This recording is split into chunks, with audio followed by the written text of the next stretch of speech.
Hi, I'm Carolyn Evans-Hammond and welcome to my tasting room. Carolyn's tasting room is where you can taste exciting wines with me.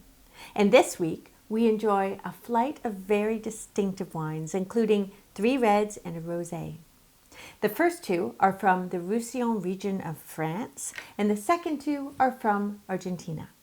So the flight includes the 2021 Famille Lafage Miraflors Rosé, the 2019 Tessellae Grenache Syrah Mourvedre, the 2020 Fabre Montmayou Reserva Malbec, and the 2019 Viñalba Gran Reserva Malbec from the Uco Valley. So let's taste.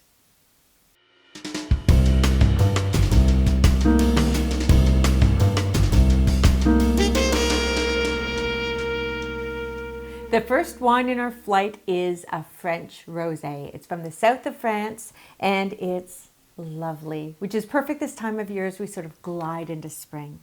I like this wine. I like the wine's frosted bottle. I like the wine's glass topper, and I like what's in the glass. So pour yourself a glass. You'll immediately notice the color. The color is pale. This is classic for the region. They're known for their pale, dry rosés. This is pale, this is dry, this is very pretty, and this is a blend of Grenache and Mourvedre. It's only got about 20% Mourvedre, and it's there for the structure, which we will see. The Grenache there is juicy and red fruited, and I think you're going to love it. So pour yourself a glass, give it a swirl, and let's have a sniff. Isn't that beautiful? It's, this is not jumping out of the glass, but there's fluttery and complex aromas. Melon, like cantaloupe and honeydew. A hint of strawberry, like field strawberries. Some minerality, so some wet stones. As well as, do you notice blackberry? There's a hint of blackberry for sure. Blackberry is the Mourvedre. It always adds that, which is nice. It adds a little bit of depth, a little of darkness, a little bit of, power, if you like. So lovely, lots going on. Very pretty, very pure. And then on the palate, have a sip. We'll just let it sweep in and experience the wine.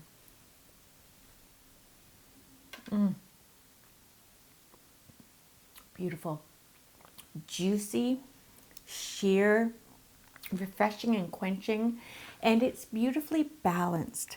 That's why it feels so good in the mouth. So you've got the acid, the alcohol, the fruit stuffing, all in perfect balance, and therefore there's almost like a glass-like seamlessness to this wine, which I really like. So have a sip. What we're going to do now is parse that apart a little bit. So have a sip. We're going to first focus on the sides of our palate to see how much our mouth salivates when we do that.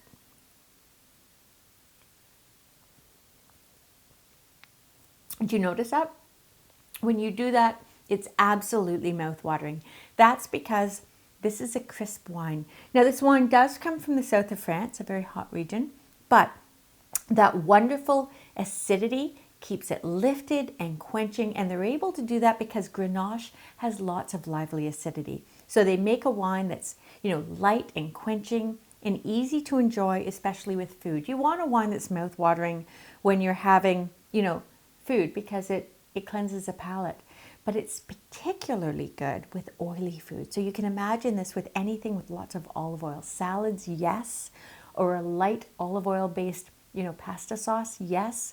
Or that wonderful dip that they serve in the south of France called tapenade, which is, basically anchovies and olive oil and olives and garlic.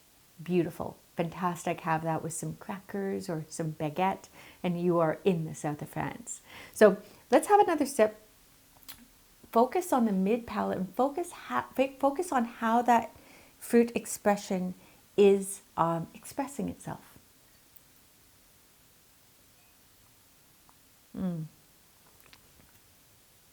Initially, white stone fruit. I'm getting apricot. Then it shifts a little bit to melon again. And then as it, arcs into the finish, it goes from berries and then stoniness. So right now it's like I'm sucking on a river stone, which I love. There's still the berry illusions, but there's that minerality that feels serious, you know? And there's a hint of salinity too, which I quite like. Leaves the palate cleansed and seasoned. So lovely fruit expression, great acidity, very food friendly. Let's focus on the tip of the tongue because that's where you can best detect sweetness. No sweetness there. Now, this is a dry wine.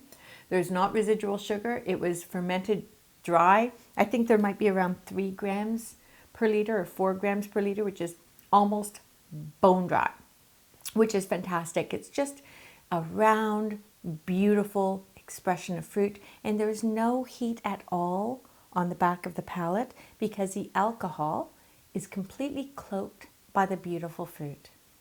And the alcohol level here is 12.5%, so it's nice and light, the kind of wine you can enjoy in the sunshine all summer long. It'll take you right through to September.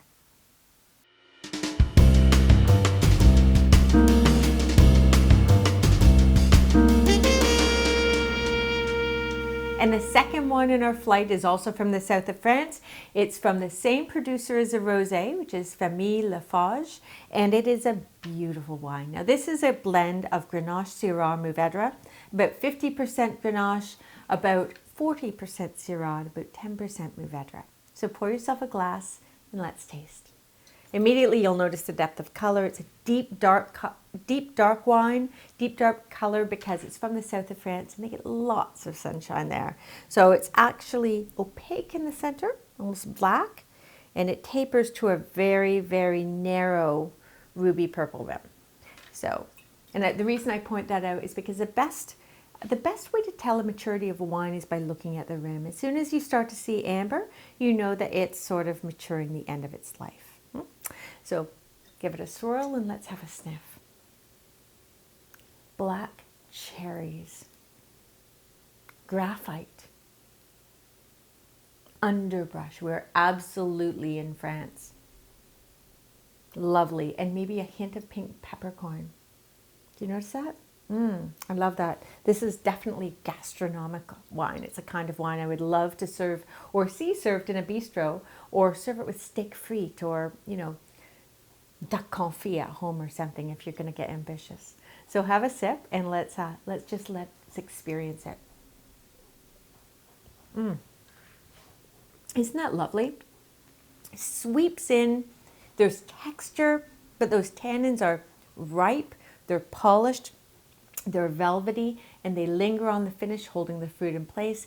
It's a wine that, you know, you absolutely could have because it's got so much acidity. You could have it at the table, but it's also got enough texture to stand up to meat or poultry dishes.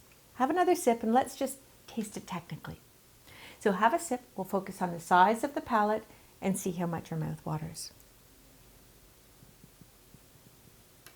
You get that? Lots of juicy acidity holding up that fruit, making it quenching, making it refreshing, which you want. You don't want something too heavy at the table because you want to be refreshed. You want to refresh your palate between bites. That acidity is coming from the Grenache, a little bit from the Syrah, but mainly the Grenache. Yeah. Now have another sip, and we're going to focus on the mid palate and see what it's saying to us.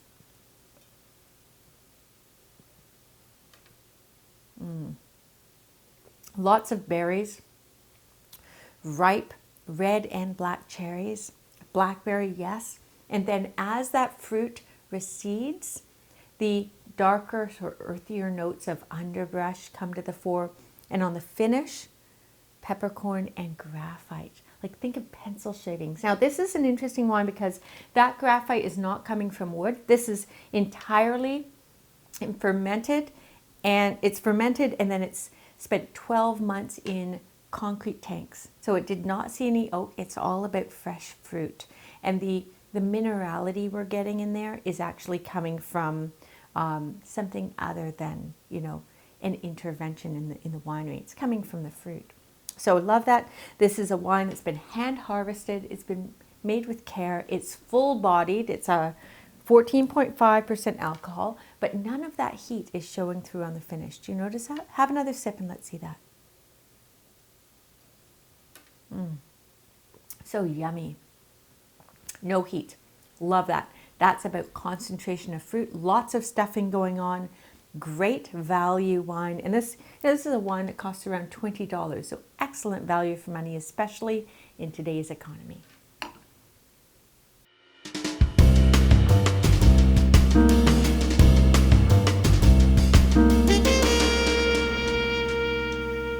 And now we head over to Argentina. But this wine is actually by a gentleman who is from Bordeaux originally. His name was Hervé Fabre. And Fabre Montmayou is the winery he founded, and that wine is, this wine is from there, so is the next wine. Now this wine is 100% Malbec, and the thing is, he went to Argentina and he saw huge value in the Malbec they were growing there. He thought the terroir was very well suited to Malbec. Malbec is, of course, a blending wine or a blending grape in Bordeaux reds, but he saw that as a single variety opportunity. And this wine is, of course, 100% Malbec. And it's also, it's a wine that was hand harvested. It was a wine that was aged, in French oak. And we'll notice some of these things, that attention to detail, I think, in the glass. So pour yourself a glass and first notice the color. Now the color is, purple black. Classic for Malbec. Malbec is an inky, dark wine, and you can see that in the glass. So black in the center, very, very narrow purple rim, classic. So give it a swirl and a nose.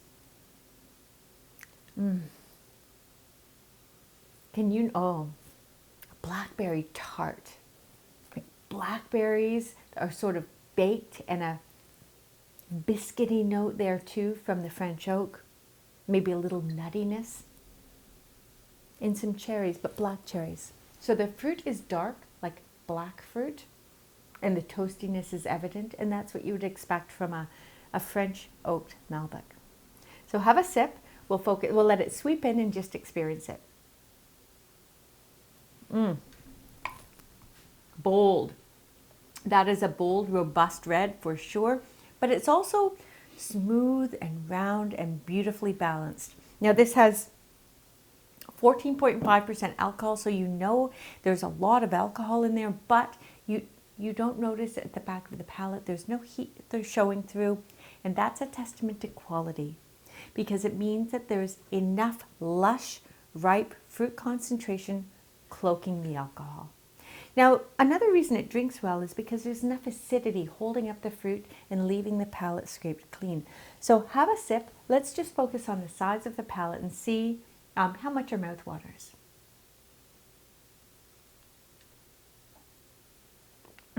Balanced acidity.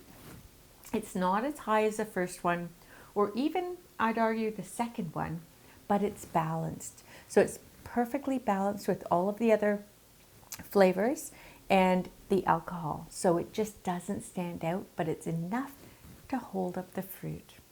Now this wine is 100% Malbec, and Malbec is known for its, its tight-fisted fruit. Malbec can be harsh. It can be quite tough, if you like, but this isn't. There's an open-handedness to this, a generosity, if you like, that makes it a bit of a crowd pleaser. It's a kind of wine you can easily serve, with tapa-style foods such as mushroom empanadas or beef empanadas, which are probably the national food of Argentina.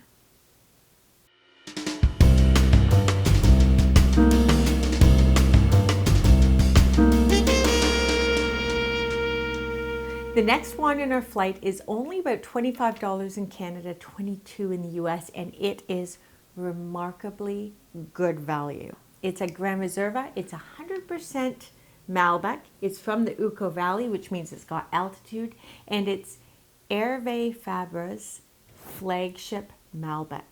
He puts a lot of heart and soul into this wine. The fruit is hand harvested, and the wine is aged in French oak, and I think it's a bit of a special wine. So pour yourself a glass and let's look at it. You'll notice immediately, it's not shiny bright. It hasn't been filtered to death. It is, there's a sheen, but it's a wine that has depth. There's almost a matte finish to it, and it's opaque in the center and a very narrow rim. So we know there's density here. Give it a swirl and a sniff. Isn't that wonderful? It's interesting. It's almost muted on the nose, but you can tease out aromas. Blackberry, yes. A little bit of, it smells sort of rugged and wild. There's some graphite, yes. Hazelnut, maybe, but absolutely crushed stones. And almost a black olive note. An espresso bean and bitter chocolate. So lots going in. They're muted, but when you spend some time and get really mindful with this nose, it gives you a lot. So it's a bit cool that way. So, quick sniff and let's have a taste.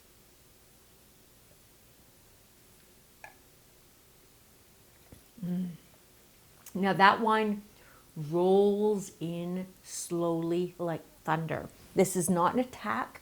This is a long, slow, brooding expression that's still there. It lingers. It's got length. So there's power, there's concentration, there's complexity, which we'll notice in a minute, and there's length. It's still there.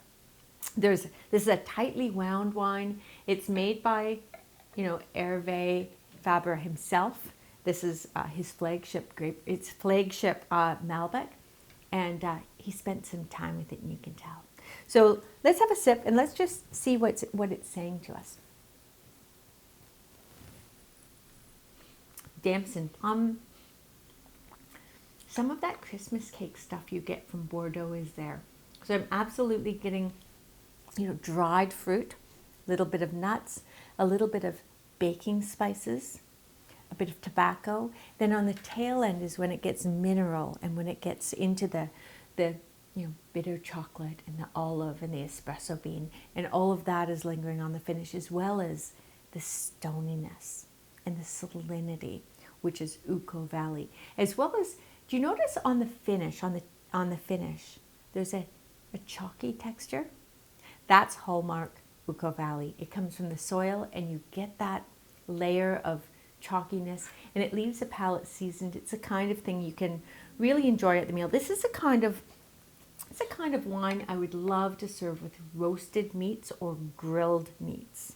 Like beef, fantastic. A beef ribeye, yes. It's got sufficient acidity to stand up to something like a ribeye, but it's also got the power to stand up to grill marks. So this is a really great value wine. It's a special wine, and I hope you like it.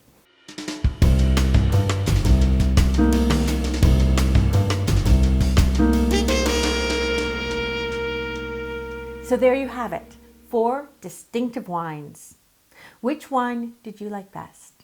Let me know in the comments below, and don't forget to like and subscribe, because I'm coming right back with another flight of delicious wines here on Carolyn's Tasting Room, so you can drink better and learn how.